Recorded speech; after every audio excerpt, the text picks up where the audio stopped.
যদিহে আপোনালোকৰ নেগেটিভ কিবা ফিলিং আহি আছে বা মনটো বেয়া লাগি থাকে, ডিপ্ৰেছনৰ নিচিনা ফিলিং আহি আছে, তেতিয়া এটা খুব ভাল উপায় আমি একাদশীত কৰিবৰ কাৰণে পাৰোঁ। একাদশী এনেকুৱা এটা তিথি, যোনটো তিথি অত্যন্ত পবিত্ৰ তিথি। এই তিথিৰ কথা, একাদশীৰ মাহাত্ম্যৰ কথা ভগৱান শ্ৰীকৃষ্ণই নিজেই যুধিষ্ঠিৰক কৈছিলে। একাদশী তিথিত আমি কেইটামান উপায় কৰিব পাৰোঁ, যোনকেইটা উপায় কৰিলে আমাৰ যোনবিলাক কাৰ্মিক ডেপছ থাকে, আমাৰ যোনবিলাক নিগেটিভিটি থাকে, সেইবিলাক দূৰ হয়। একাদশী তিথিৰ কথা এনেও আমি জানো, বহুত পবিত্ৰ তিথি হয়। আৰু এই তিথিৰ কথা ভগৱান শ্ৰীকৃষ্ণই স্বয়ং যুধিষ্ঠিৰক কৈছিলে যে একাদশীৰ মাহাত্ম্যটো কেনেকুৱা। আমি একাদশীত কি কি উপায় কৰোঁ চাওঁচোন আহক। ৰাতিপুৱাকে আমি সোনকালে শুই উঠি একাদশীৰ দিনাখন স্নান আদি কৰি পেলাই, আমি গণেশক পূজা বন্দনা কৰি পেলাই, আমি ভগৱান শ্ৰীকৃষ্ণৰ ওচৰত আমি শালেগ্ৰাম শিলাত আমি 108টা তুলসী পাত আমি দান কৰিব লাগে। আৰু দান কৰাৰ পিছত যদি সামৰ্থ্য থাকে আমাৰ, একাদশীৰ দিনাখন আমি ভগৱান সত্যনাৰায়ণ এভাগ পূজা পাতিব লাগে। বহুতে কয় পূৰ্ণিমাত পাতিব লাগে, কিন্তু একাদশীও এটা খুব ভাল তিথি য'ত আমি সত্যনাৰায়ণৰ পূজা আমি পাতিব পাৰোঁ। যদি আমি নোৱাৰোঁ তেনেহ'লে আমি 108টা তুলসী পাত আমি ভগৱান শালেগ্ৰামৰ শিলাৰ ওপৰত বা নহয়তো ভগৱান কৃষ্ণৰ বিগ্ৰহত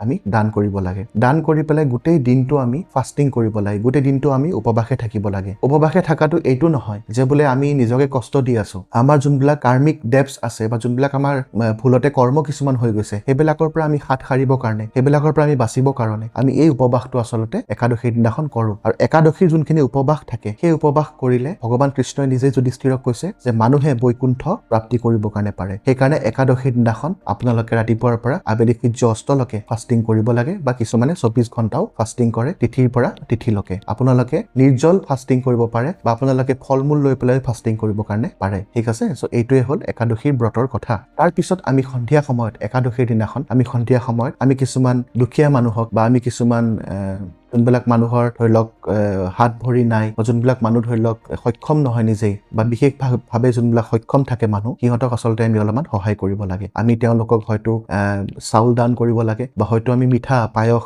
আদি আমি খুৱাব লাগে। আৰু একাদশীৰ দিনাখন আমি যিমান ভগৱানৰ গুণগান গাওঁ, আমি যিমান ভগৱানৰ জপ কৰোঁ, বিশেষকে ভগৱান নাৰায়ণৰ আমি যিমান জপ কৰোঁ, যিমান আমি গুণগান গাওঁ, আচলতে সিমানখিনি তাৰ ফল হয়। আৰু একাদশীৰ দিনাখন এটা ব্ৰতত যদি আমি কৰোঁ, সেই ব্ৰতে আচলতে 1000 বাৰতকৈ ওপৰত আমাক ৰিজাল্ট দিয়ে। সেইটো হৈছে কাৰ্মিক হিলিঙৰ ওপৰত। একাদশী তিথিটো আচলতে নিজে ব্ৰত কৰাৰ ওপৰত নহয়, এইটো হৈছে কাৰ্মিক ক্লিনজিঙৰ ওপৰত ব্ৰত। একাদশী তিথিৰ যোনটো ব্ৰত, সেই ব্ৰত কৰিলে ভগৱান নাৰায়ণ সন্তুষ্ট হয়। আৰু এই যোনটো ব্ৰত আছে, এই ব্ৰত কৰিলে আমাৰ নিজৰো কাৰ্মিক হিলিং হয়, আমাৰ নিজৰ যোনখিনি নিগেটিভিটি থাকে সেইখিনি দূৰ হয়। সেইখিনি আপোনালোকে কৰক আৰু জীৱনটো আপোনালোকৰ মংগলময় হওক।